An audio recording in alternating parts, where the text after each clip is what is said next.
Hi, welcome to Bridging the Gap, the podcast hosted by Utah Behavior Services.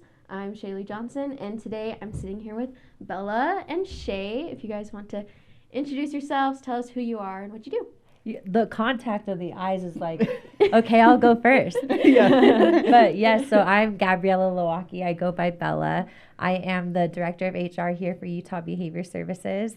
I've been with the company for almost about 6 years. I started as a registered behavior technician, working with kiddos, and I think the biggest aspect that drew me to the company was serving others has always been a red thread for me in one shape or form or another.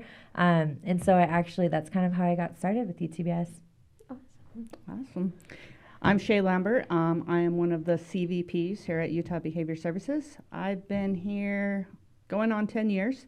I started as a mental health clinician when we were really small. We only had a few offices. From there, I got my behavior degree, and then I've been a director for a couple of our regions, and more recently, I've become the CVP, and just enjoyed being able to grow as a professional and be able to affect more lives as I've increased my knowledge and experience here at UTPS. Yeah, thank you. You're welcome. Well, with, 6 years and going on 10 years, that experience, how have you guys seen the behavioral health industry kind of expand? Yeah, just from internally, our mentor program, our team leads, or the structure that we have on the floor is definitely was not there at the beginning. And the purpose of it is super awesome to not only provide the support for our employees to have those mentors or those tools or those guidance throughout their employment, but also really making sure that our clinical services are excellent to have those people for those specialties or situations like that. But that's I feel like the biggest thing that I've seen in regards to the industry, and it's exciting that we have it going. So hopefully we know we can influence other people and show the benefits of why our structure is working. But yeah, there's been so much growth, I feel like, in the field. The demand is never going to go away. Obviously, COVID made the demand go higher. And it's, our goal is always to work ourselves out of a job, but there's a lot of families out there that need support. And so it's awesome to see how people, graduate high school and go into college with the interest of diving into the healthcare field, specifically behavioral health and mental health. So, yeah. Yeah, and I'm just thinking back when I very first started, and in one of our offices, it was 3 different rooms, and we were serving 10, 15 clients. Now that's just one of our clusters, our age groups. Now we have hundreds of clients in regions, and I would say it grew 100% throughout each year. And our service hours are just increasing and increasing, and the demand is always there. But also not only just more and more hours, increasing our quality has been a big focus for us, and ensuring that we are up to the latest research and following that, so that we can provide quality services rather than just services. For sure. Well, and the quality starts with our clinicians, right? Definitely. So a big thing that I feel like comes up is our self-care programs. Those come up. So in order to provide quality services, we're often saying we got to strengthen ourselves so we can strengthen these families. So how do you guys self-care to, totally glow in your positions, Yeah. I can say when I was first starting out as a brand new green mental health therapist, I bombed in this area. In school they teach you self-care, and you're going through school and you're like, yeah, right, self-care, yeah, I'll trying to survive. yeah, I'll take a nap here and there. I'll watch what I eat. But as I got experience in what really self-care is. Number one is holding your boundaries. If you don't have good boundaries, your clients, your team, they're going to try to contact you at all hours, and holding those boundaries so that you can be where your feet are. So when I'm at work, I'm at work. When I'm at home, I'm at home, and not letting those cross over, because if you let them cross over, you're going to feel jumbled and you're not going to be able to take care of yourself. So just, holding those boundaries, turning off the phone. I don't have any notifications on my phone. I hate it that she doesn't have it. That's right. But she loves it, and I think that's a purpose. I mean, I will get She'll back to you in the back. morning. Yeah. But yeah, if I'm home, I'm not answering my phone. I'm not getting messages, and I don't even have the notification to tell me I have a message. So I don't even have to worry about it. But by far, I would say that is the most important thing is to maintain those boundaries so that you can be where your feet are. For sure. Yeah, that's great advice. I'm personally I do our socials, so it's like I'm bringing not just the work notifications, but the social notifications home. I'm in the comment sections, but it's like I've got to be present for my family. Right. Otherwise, it affects Yeah, it'll both bleed places. over, and you're only going to, I don't know if I can say this, you're going to be happy in either of those scenarios. For sure. Yeah. No, that makes sense. And I would say the same thing for me. It's just that intentionality of being where my feet are.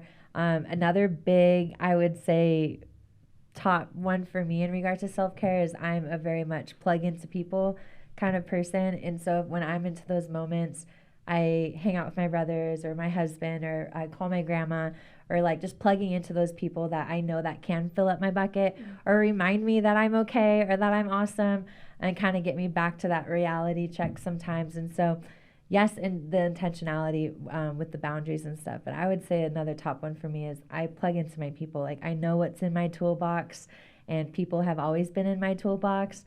And so that's kind of my go-to, is reaching out to them. And sometimes I need that little bit of encouragement or just that reminder of, yeah, you're okay. So that's probably the biggest one for me. Yeah, I love that. Well, besides, I feel like those on their own are nice little advice pieces. Do you have any other advice for people maybe trying to be better at self-care, maybe start with New Year's resolutions, whatever it may be? I would say don't focus on just the New Year's resolution. What little tweaks can you make, and not this big, huge goal? Because, those big, huge goals are overwhelming, and you're like, yeah, January 1st, I'm going to not eat sugar ever again. Mm-hmm. We know we're going to bomb. So, it's those little steps. Okay, so I'm going to eat sugar, but maybe I'm only going to eat it every other day. And then you can shape that behavior to, now I'm feeling pretty good every other day. I'm going to go down to, twice a week and shape it rather than, just a all or nothing. And because then when you maybe eat that sugar, you're going to feel guilty about it. And then you're going to be like, forget it all. I didn't do it, so I'm not even going to do it anymore. Yeah. So just, and make sure you plan it out, because if it's just New Year's Eve, you're like, no more sugar. If you don't have a plan on how you're going to make that fit into your current lifestyle, it's not going to work. So what changes do you need to make in order to be able to get to this point, and make sure that you actually schedule it out? I like that. I think the other thing too is realizing that we're all our own individuals, and so it's so easy to hop on your phone or dive into social media and be like, oh my gosh, their son is doing this and mine's only doing this, and that is so easy to get into. And so I think the biggest thing is treat yourself with kindness. We always hear the whole how would you talk to your best friend? You know what I mean? So why are you talking to yourself like that if you would talk to your best friend like that? And so really just treating yourself with kindness, having the reality of that plan, but don't dive into the deep abyss of comparing to other people. Yeah. It's not a one size fit all kind of situation, and realizing that it's okay, and shout out to them. If they're rocking it, and sometimes we all probably know they might not be rocking it as much as they think they are, that we can see them doing. It's one post. Yeah. The perfect time. Exactly. And I do think it kind of goes back into trust the process of those things. You know what I mean? The biggest example that I can really emotionally connect to, of course, is softball. I always had those teammates that they peaked in college softball, but I knew college softball was a part of my journey, but I knew that I wasn't going to peak in college softball. I knew that I wanted to do more stuff. I knew that I wanted to be here, and keep going. And so understanding that if somebody is in their time where they are peaking, props to them, and be that great friend. and trust the process that it is going to work out. And if you stay diligent and if you have those plans, it will get there. And so that's where I feel like don't dive in the big hole of comparison, and understanding like what works for you. And through that, treat yourself with kindness because you're human. You know, there's going to be times where you maybe end up eating a whole tub of butter, like, you know, or whatever the case. Why would you eat a tub of I butter? don't know. But It was a long week. Yeah. But, and so just in regards to that, and it kind of tags on to like fail fast. You know, if you do get off the track, address it and then get back on it and move forward. You know, and I think it's towards that big picture, and through that, be kind to yourself. No different how you'd be kind to your best friend. Yeah. Well, and that will reflect at home for sure. Oh, yes. Everyone around you will totally feel that. Oh, yeah. So, I mean, you never stop taking care of yourself, right? But, sorry, let me collect my whole thought. Maybe I should self-care because you're like, you'll be jumbled, and here I am. No, that's totally fine. Like, it's okay to be jumbled, but like you still have a plan that you can like revert back to. Like, it's not like you're just like winging it. It could be like, we're stopping this podcast because I don't have my thoughts together. And it says right here, stop podcast. No, but I think what you're getting at is like you can never stop self-care. It's an ongoing thing, and you always need to make tweaks. So, you know, I'm always growing as a human, and so, you know, I've done lots of schooling and such, and as a professional, like, I have my degree, like, I should be, like, golden. But, you know, through these positions, I now have, you know, leadership skills that I have to learn. I have a team that I now have to, you know, coach and support and mentor. And so that brings on new self-care that I have to do because, you know, I talk to people all day long. When I get home, I'm not like, you know, Bella here. I don't want to people anymore. I don't want anyone to talk to me. But I have to know, like, when I get home to my family, I still have to talk to them for a little bit. But what other things can I do so that I can decompress for the day? So now, you know, every evening I try to read at least 30 minutes every night, and you know, I alternate. So I either am reading something to increase my skills, or I'm reading something for fun, just for pleasure, you know, just whatever shows up on, you know, the Kindle. So, you know, I'm still doing some, you know, personal, professional growth, but I'm also taking time for myself to decompress and get ready for the next day and not people anymore. So I like how you said that too, because I do feel like, you know, for those of us that have family, like it's like goes back to communication, right? Like communicating with your spouse of like, hey, I make decisions all day. Can you just pick what's for dinner? Yeah, like, definitely. I can't do this. Yeah, like I don't care what I'm eating. I just don't want to decide what I'm eating. I just want it to be there. Yeah. And it's so awesome. And it kind of goes even to like being on a team, whether if it's a family team or a team of employees or a team of leaders or something, it goes back like communicating and realizing like, I may be at 50%, just let me know you're at 50% and at least give me 100% of that 50%, right. You know? And so it kind of goes, I love how you said that because, you know, it could come off hard to your family if you didn't communicate where that was coming from. Going to bed, gonna go read my book. Yeah. Sorry, suckers. No, like. Yeah, exactly. And so I think that, but yeah, how Shaylee was saying, like self-care never really goes away, but I do think the seasons that people might go through, it might be harder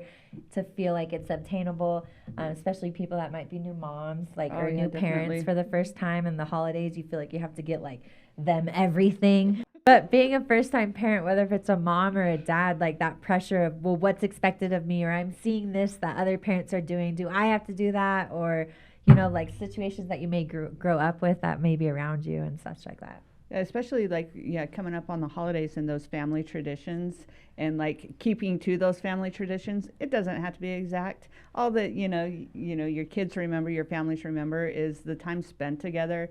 It's not, you know, how many lights are on the tree or how many presents are under the tree, if you even have lights on your house. I mean, we can go to the neighbor's house and see those things, right? Like, it doesn't have to, like it doesn't have to be exact. It's just, you know, what you're putting into it. Like, one present, you know, is the same as 10 if the heart is there.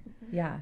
And definitely realizing and having the reality that there will always be those people that maybe will say a comment that you don't have any lights or that you only have one present. And that's where you go to the factual truth of you know who you are and you know your family, you know, and really standing true into those principles, whatever it might be for your culture or your family. And that's where I feel like sometimes it's hard, you know, it's hard to be strong in those situations where you've got like a friend or a family member that's got to say a comment, and it's very easy to doubt yourself or think that you may not be good enough or those kind of things, and squash it squash it, go back to the facts of, you know, who you are, what you bring to the table, and what is true with your family. Yeah, definitely. Well, and the holidays can be hard enough sometimes. So, I mean, how personally do you guys strengthen your families? Yeah. During the holidays, Yeah. I feel like it's always, I mean, I might be a little bit different dynamic because my house is like super packed all the time. But I feel like coming together as a unit during the holiday is always kind of our go-to. And our family knows, and I think it's just the way that specifically like my husband's family grew up is they didn't really come from much. Where like me on my side, I definitely had too many of things. And so it's kind of the balance of realizing that time together that we spend, and then also welcoming others is kind of what we do, and that's how we strengthen our family. So like if we have certain, you know, brothers that want to bring their girlfriends or friends over, like we welcome that, like whatever that may look like. Our house is always going to be open arms for anybody. And sometimes I wish they could sign a waiver or like you know, sign this before you come in. But and that's where I feel like we strengthen our families, so that way people feel like that they can be themselves and not be judged. And I'd rather them feel like on Christmas that they can go do their thing and they can still come get a plate of food, you know, or whatever that situation might be. And specifically, like for our family, the holidays can be, you know, tough for anybody, but it can be pretty tough for us because we have family members that aren't with us anymore. And so that's hard because the holidays tends to be like, oh man, like I wish they were here, or I wonder what they would think on. And so one thing that we always try to like always remember, they're still with us, you know, and connecting with and talking about them in celebration of like, man, if they were here, you know, they'd be laughing. Or look at my son and I'm like, well, my son met them, you know, on the other side, and he's definitely sticking to the script. So whatever you told my son to do, he's doing it, you know, and so finding that joy on that side. But it definitely leads with the fact of like, we include everybody. And even like back home in California with my other family, it's kind of just how I grew up. We have a blended family between, you know, a first wife has 3 kids and maybe now remarried. And so the family gets bigger. And so my great grandma Nancy has always created that culture of like, including the exes, you know what I mean? Nice. Like if there's kids involved, like you include them, like it's the holidays, and like that's what we do to strengthen our family unit, is to know that like as adults we can come together for the children or like for the family. And so luckily we don't have any exes in Utah with our family, but it goes like to friends or girlfriends or whoever, sisters of, you know, a friend that might be over or whatever. But that's how we definitely dive in to keep our unit strong. And so when the holidays come around, that's like usually when we can get together as a family. You know, throughout the year, like it seems like it's busy and then it's Christmas again. So just spending time with, you know, not only our nuclear family, but our extended family, and being able to, you know, at least, you know, interact with them and have a good time with them when we're able to slow down life a little bit and make it more of a priority. But, you know, that's not how all families work. I mean, some families, it's toxic to go and get together, and that's okay. Like, if it is a toxic environment, just because, you know, people say you should get together with your family, you don't have to. If it's not going to be beneficial for you, don't do it. Like, people will talk no matter what you do. So if it's not going to be a good situation for you, don't do that. Find a different family. Like go hang out with friends. Go somewhere else. You don't have to go to a home where you don't feel like it's going to help you or benefit you. Oh yeah, and I do, Shay, I think that's a great point to also like maybe also expand on, is like for those parents that might be a part of a blended family, like being aware of what your kiddos might be telling you, of like, I really don't want to go to my dad's, and kind of like taking that time and slowing it down on how to navigate those situations, because the holidays can be traumatic for a lot of people, because you have to go here, you have to go there, and there's no choice, and you're just going to sit in grandma's couch, and you're just going to be there, and like, you don't want to be there, right?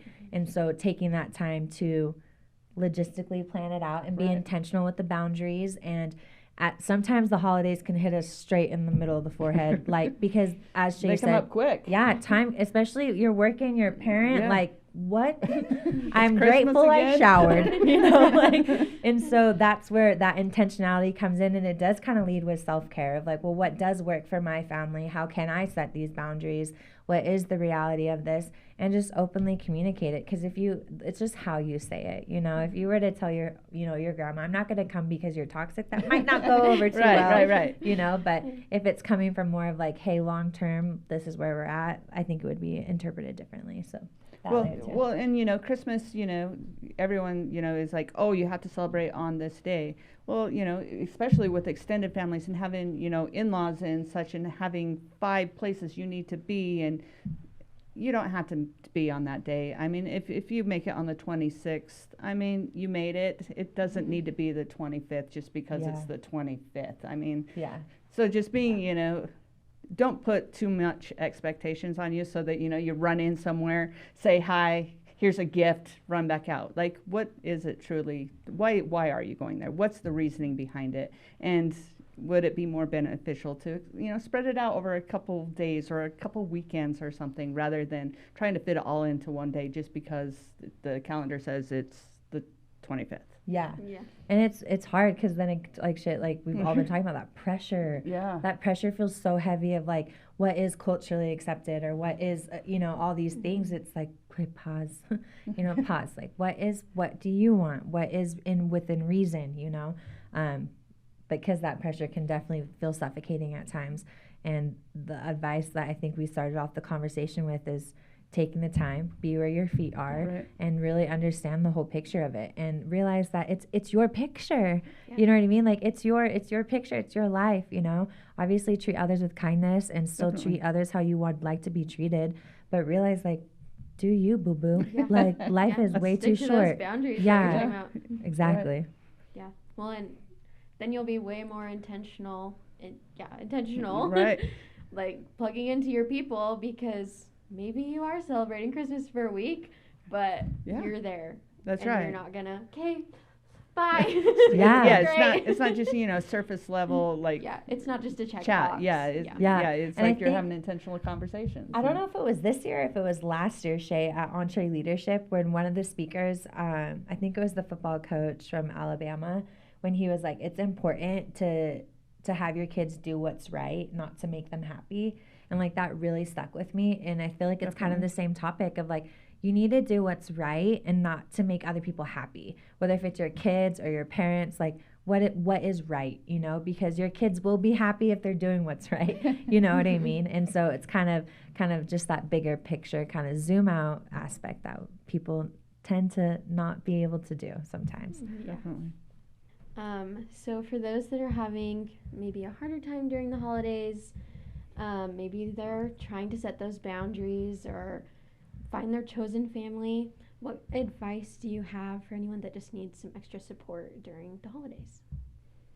I mean, there's lots of different supports out there, just depending what your needs are. You know, if you have a spiritual need or a connection and you feel comfortable going into, you know, a religious setting, there's multiple churches that you can find, like pretty much around every corner, that definitely have resources available. They have, you know, financial assistance, as well as, you know, food pantries and such, if that is a need. Definitely reach out. If, you know, through the holidays, there's a lot of pressure. Depression levels go up. It's cold here in Utah, so, you know, that seasonal depression as well, because, you know, the vitamin D goes down. If you are struggling mental health-wise, definitely reach out to a mental health clinician. Get in to talk to someone. Even if you can't find somebody in your local area, there's a lot of telehealth options. As well as, you know, support groups or, you know, helplines, if that is something that you do need. But definitely look out. 211's a good resource. It has different things. So if you need, help with housing or utilities, it gives you a lot of different resources that you can pull from to get you through. Yeah, I would also Utah Parent Center is a Definitely. good resource. Our family advocate always has lots of good tools in her toolbox, and so holler if you're in services with us or if you're an employee. We always have those resources available at hand. For those of you that are listening that maybe aren't have direct access to those, check out Utah Parent Center. They have great resources. Taking that time. The biggest thing that I would kind of go back to is really be intentional with your toolbox. It's easy to have those tools, but it's hard to actually use them when you need them. And so for those of you might be like me, we're kind of too smart for our own good sometimes. We know all the reasonings of why we're feeling this way or what's going on or how that triggered this or that. But what are you going to do about it? What steps can we make sure that you're in a good spot? And then obviously if you're not in a safe spot, taking those big steps to get in a safe spot, whether if it's calling the immediate assistant line or hotline, crisis hotline. But yeah, dive into those toolbox and realize, I think the biggest thing is you're not alone. And I think a lot of people that are in the middle of those emotions, especially in the holidays, they feel alone, and you're not. You are not alone at all. There's a lot of people out there, and I wish I could hug you and I wish I could tell you you are important and you are valued and you're not alone. And luckily, like I said, there's so many resources out there, but it can be hard to go into them. And so I hope that you do reach out to that best friend or that sister or that, the preacher, whoever it might be, or a school teacher. I don't care. It could be a waitress. Reach out to somebody. I mean, I've been in a grocery. That waitress may, need that additional support too. So just saying, hey, how's it going? It may make their day better as well. Yeah, we're all in this together, and there's no shame in the game. And I know that there's still stigmas around in regards to certain things with mental health or, where people are at. But no, we're all in this together. We understand that those situations might happen, or a good spot or a bad spot doesn't last long. It doesn't need to last long. So what can we do to get you out of it? I think is the biggest thing. But so many resources out there, specifically for our employees. Obviously, the holidays bring in lots of stress with the dollars. Heck yeah. We all know that. It's counting pennies. Counting pennies, no longer dollars, right? That's why I hit all the Black Friday deals. I had to get some deals to bigger bang for my buck. I'm literally just waiting for maybe the PS5 to really be dropped down in prices. It's out of my pay range. Any listeners out there, if you can make that happen, that would be awesome. But the biggest thing, obviously, budgeting can be really hard for the holidays and the pressure of having to buy all these things. And luckily our employees have access to Smart Dollar and Every Dollar to help with those budgeting tools, whether if they get paid monthly or biweekly. And so I would definitely tap into Smart Dollar and Every Dollar and make sure that you're utilizing those pennies and utilizing those dollars so that your family is still being taken care of. Because the house still needs to be paid for, the water bill still's got to be paid for. And sometimes it's hard to be like, should I get these 10 presents or should I just be late on my mortgage, and nobody wants that. And so luckily our employees have access to that. And I would tell any listeners that maybe may not be employees, take a look at it. Smart Dollar and Every Dollar is a great resource. And I believe they even have a discount going on right now for anybody that wants to enroll.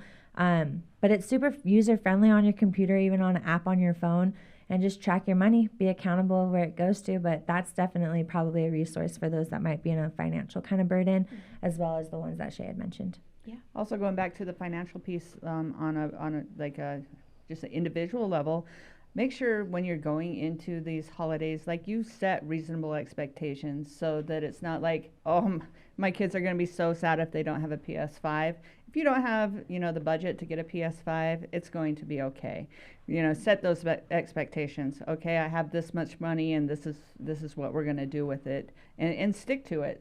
So when you get to the store and you do see the awesome PS5, you just don't, oh, we've got to have it and just buy it and then figure it out. Because that just causes more stress, around the holidays. That's usually what the stress is about, is financially and how are we going to make it all work. But just setting those reasonable expectations. I mean, if your budget says, dollar store is what is needed, great. And there's no shame in that. No. Exactly. all my neighbors, that's where your gifts come from, is the dollar store. And I think they're awesome. No, yeah. No, exactly, Shay. And I do think, it is having that conversation about it with your kiddos. Like we want, we hear all this time creating a legacy, right? Like creating this financial freedom of this legacy and passing it down to your family. Like those are great conversations to have with your kids. Can they be very scary as a parent to have that vulnerable conversation? You're worried about breaking their heart. They'll be fine. They'll be fine. Yeah. And I think the biggest thing, obviously, it's not going to be fun if there's no power. Yeah, exactly. No or power. Wi-Fi. Yeah. And so that's where, it can be very scary. And you don't need to bring out your whole budget for your kids to look at, but it builds character. It builds the fact of like, you've got to work for something that you might want to have. If you want that PS5, I'll go in half with you. If if you bring in the other half of the money that you got from the ice cream shop or whatever it might be, right? And those are great conversations that builds character, that sets your kids up for success down the road, and that's nothing to be ashamed of. But you might have to practice in the mirror or practice with a friend. Doesn't come easy. So don't think that you're just going to spit it out and your kid's going to be like, oh, I got you, Mom. Yeah, like, that okay, sounds cool. fantastic. I'm going to get, And so, that's what I would say. But also in relations to that too, there's always around the holidays, there's always so many community involvements available. Definitely. Obviously with UTBS, we just got done with our food drive. We have our toy drive going on right now. Or about to go on here. Tomorrow it starts.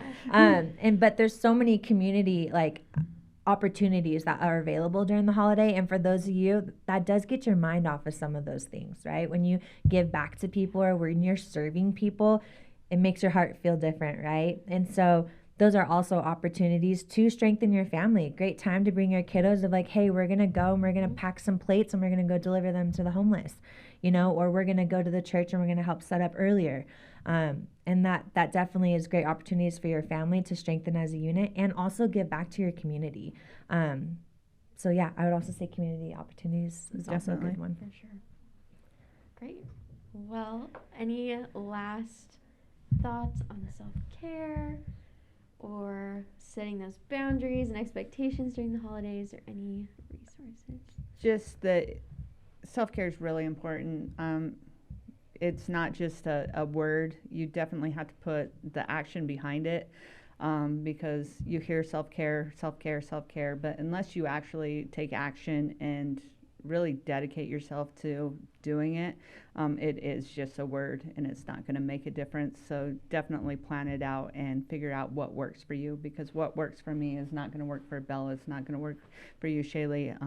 It's personalized, and you just have to find out for you what's going to work. Yeah. I would just say, it starts how Shay just, finished saying, like, you got to know yourself. Mm-hmm. You got to know the way that you operate. You got to know all those details. And some of it may not be fun. Some of it may be like, I hate this about myself. And it's like, okay, but let's write it down. You know what I mean? Let's really dive into how that works. But kind of just to wrap it all up, I think the biggest thing in regards to the holiday, enjoy. Be where your feet are. Take a breather. Go for a walk. See the big pictures. Is it worth me to get in this argument with my uncle right now? Probably not. Okay, have a good holiday, Like taking that time and really diving into the whole purpose of why do we want to be with our families, and families look different from all across the board, and it could be, that there's one present under the tree, and it could be that there's 100 presents under the tree. It does not matter. It's all about your family and the values that you bring, the culture that you bring to the table, and what you're doing for others, your community, and strengthening your own family. And so knowing yourself and know kind of what works for you and appreciate that, and don't get stuck in the abyss of your phone and don't get dragged in there. Like if you're dancing, don't let anybody rain on that parade. Like you keep dancing, you keep enjoying. And for those of you that, that might be a little bit struggling, there are so many resources out there, you guys. Yeah. Take that time, holler at us, check out our website. But yeah, I really want everybody to enjoy the holidays. It's been a crazy year, I think, for definitely. Everybody in a lot of different ways. And so take your time and just know that UTBS wishes everybody a good holiday. For sure. Soak it all in. Yeah, exactly. Yeah. Well, thank you for your time today and sharing your stories and advice with us. Thank you to our listeners. You can listen to the podcast both on YouTube and Spotify, Google Podcasts, and Apple Podcasts. You can also check us out at utahbehaviorservices.com and anywhere on socials at Utah Behavior Services. This podcast had a lot of resources and advice, and if you or someone you love is struggling, we also just want to highlight 988, the National Suicide Hotline, as well as the Safe Utah app, where you can reach out if you need help or if someone you love might need some assistance. Thank you for listening to Bridging the Gap. We will see you next month.